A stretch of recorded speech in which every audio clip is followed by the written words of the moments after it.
Je ne reconnais plus mon fils. Elle s'habille comme eux. Elle parle comme eux. Elle ne jure que par eux. C'est la hantise de tout parent, voir son enfant s'entourer de personnes que l'on juge toxiques, dangereuses ou simplement mauvaises pour son avenir. La première réaction, interdire, critiquer, menacer. On veut arracher notre enfant à cette influence. Mais attention, plus vous tirez d'un côté, plus votre ado va s'accrocher de l'autre. En critiquant ses amis, vous ne critiquez pas des inconnus. Vous critiquez son choix, son identité et son sentiment d'appartenance. Vous risquez de le pousser définitivement dans leurs bras. Je suis la coach Jacqueline Happy, coach certifiée en parentalité et en développement personnel. Et aujourd'hui, on va apprendre à déjouer ce piège. Je vais vous donner la méthode du parent souverain, de la mère souveraine pour garder le lien et reprendre de l'influence, même quand la bande d'amis semble avoir pris tout le terrain.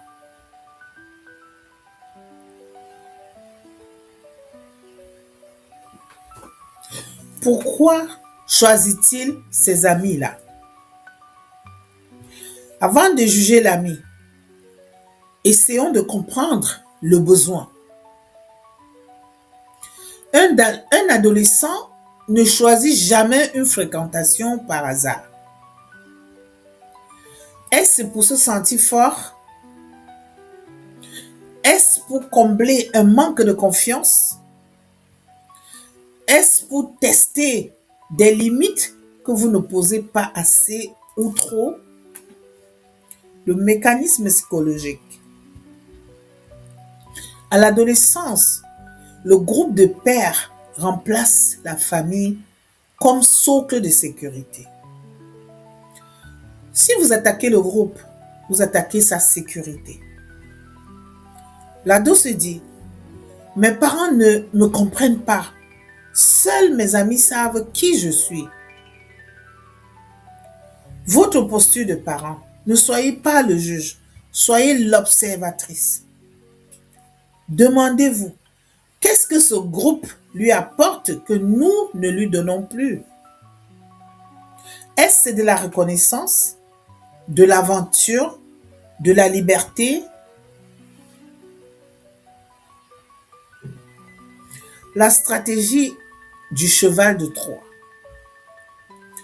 Comment intervenir sans déclencher la guerre? Voici le secret. N'interdisez pas, ouvrez la porte. 1. Invitez-les à la maison. Je sais, c'est la dernière chose que vous voulez, mais c'est la seule façon de voir la réalité. En les invitant, vous sortez les amis de l'ombre. Souvent, une fois dans votre salon, l'ami rebelle devient juste un gamin un peu perdu. Et surtout, votre ado voit ses amis dans votre univers. Le décalage finit souvent par opérer de lui-même. 2. Ne critiquez pas la personne. Parlez des faits. Au lieu de dire « ton copain Lucas est une petite frappe », dites « j'ai remarqué que tu sors avec Lucas. Tu rentres après l'heure et tu es très agressif. Ça m'inquiète pour notre relation. » Recentrez toujours sur votre lien et sur les faits, jamais sur le jugement de valeur. 3. Valorisez ses autres facettes. Maintenez le pont avec les anciens amis, la famille, le sport.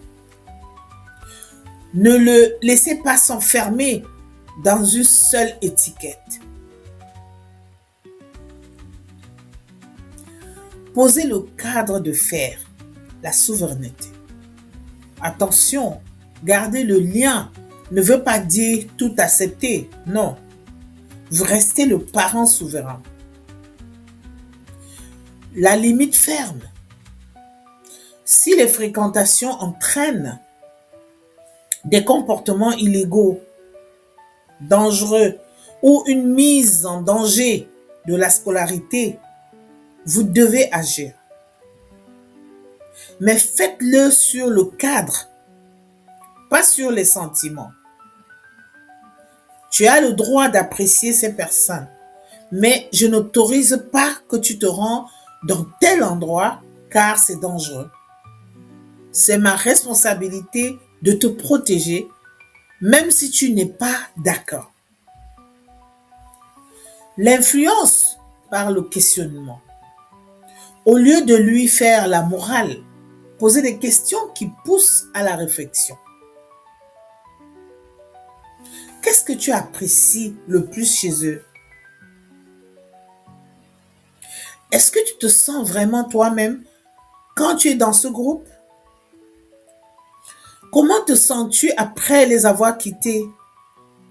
Laissez-le trouver ses propres réponses.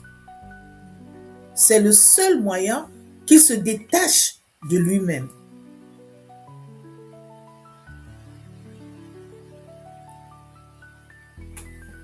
En conclusion, faire face aux mauvaises fréquentations, c'est un marathon, pas un sprint. Votre but ultime en tant que parent, c'est de rester le port d'attache.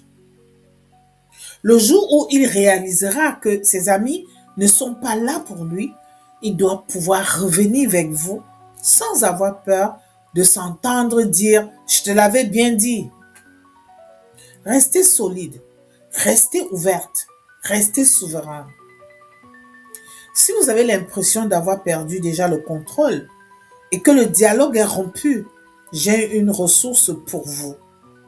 J'ai conçu le kit de relance de l'autorité spécifiquement pour aider les parents à reprendre leur place de guide sans briser le lien. Le lien est dans la description. Abonnez-vous pour d'autres stratégies de coaching parental. Laissez un pouce bleu si cette approche vous aide à y voir plus clair. Et dites-moi en commentaire quelle est l'attitude de votre ado qui vous inquiète le plus en ce moment. On va analyser ça ensemble. À très bientôt.